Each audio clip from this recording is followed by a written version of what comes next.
зрительный зал и вижу, что очень близкие люди сидят. И очень такие понимающие. И поэтому иногда хочется некоторые такие... Есть же передача такая-то, «Секрет на миллион», да? Такая, да? И хочется вдруг какие-то секреты сказать почему-то. И вот Ганя Исаевна, она, когда ей предложили стать вице-президентом, она спрашивала людей, вот долго говорят, отнекивалась. Это я не знал, но когда меня спросила она, я сказал так. И высокопарно всегда говорит. Я сказал, всякая власть от Бога. Да. Вот так, всякая власть от Бога. И я почему-то решил, что эта фраза возымела очень большое воздействие на ее решение. Всякая власть от Бога. Вот это интересное, вот. Ну и потом не в силе Бог, а в правде, ну и так далее. Сейчас здесь собрались мои друзья, новые евразийцы. Завтра, Алексей Сергеевич, докладываем, завтра у нас состоится форум движения «Новая Евразия» под названием «Новая Евразия. Арктический вектор». Здесь сидит господин Зарифулин, Павел Владимирович. Данный наш друг, неистовый евразист, и в то же время очень большой писатель, поэт. Прошу. Андрей Исаевич, дорогой, от всего сердца, от себя лично, от всей нашей новой Евразии поздравляю вас с 70-летием. Я могу сказать, что вот наша такая инициатива «Новая Евразия», она объединила в первую очередь мастеров культуры. Писателей, философов, музыкантов, художников. Мы провели несколько съездов в Тюмени, на Алтае, в Москве, где как раз идеи-то наши те же. Это объединение постсоветского пространства в рамках Евразийского союза или вообще нового союза, новой Евразии. И отстаивание прав народов, прав культур нашего пространства. И вот там собрались, очень известные люди, писатели, философы, и Захар Прилепин, Павел Крусанов, Герман Садулаев, Ильдар Абузяров. И на Алтае у нас была конференция, посвященная, вот как раз мы в местах силы собрались, как раз мы думали о будущем Евразии, что это будет за союз, на каких принципах он будет построен. И вот все эти писатели, философы, они выбрали Верховный Совет этого движения. И большинством голосов было принято решение выбрать председателем Верховного Совета Новой Евразии Андрея Савича Борисова. То есть для всех мастеров культуры Евразии Андрей Савич самый верховный.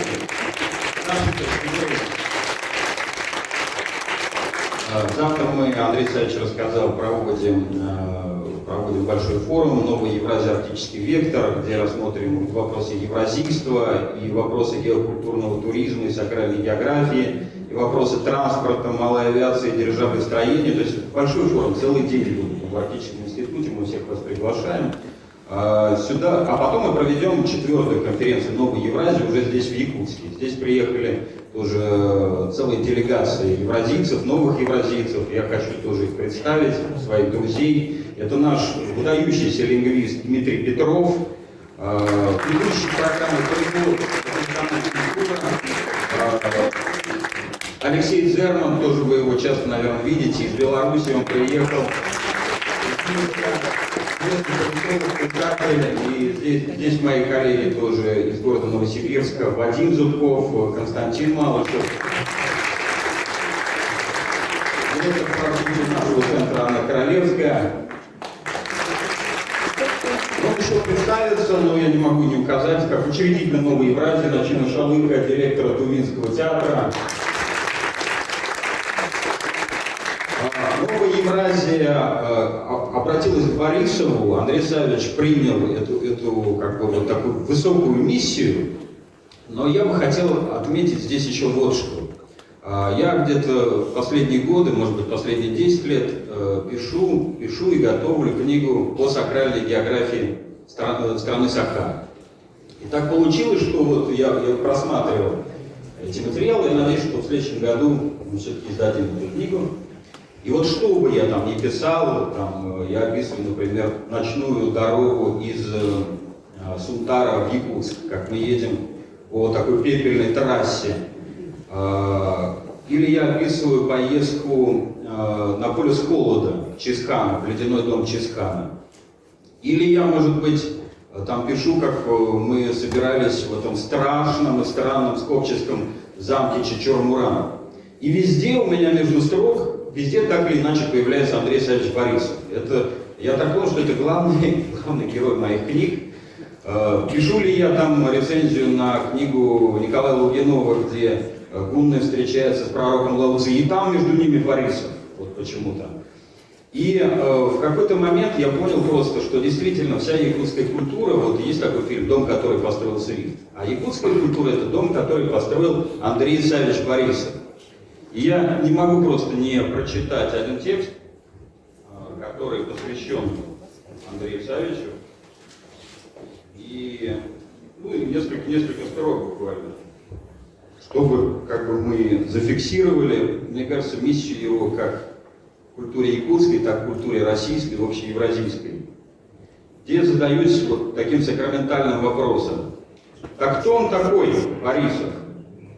Алмазный змей из стеклянного леса, птица, приносящая героям Евразии удачу. Во время обряда инициации сложно сразу определить, кто есть кто. На всех одеты маски, все перемазаны в саже пакирских углей. Но вот обряд заканчивается, и Андрей Борисов, словно ребенок, веселый и просветленный, садится в седло и отправляется к новым подвигам и спектаклям. Он воин, рыцарь, поэт и аристократ. За это его и любят поэты и богатуры России и Евразии. Любят и дорожат его дружбой. Якутия – страна птиц.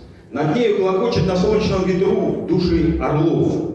Серебряными голосами чисто и высоко кликают стерхи. Они приводят в движение якутские театральные механизмы.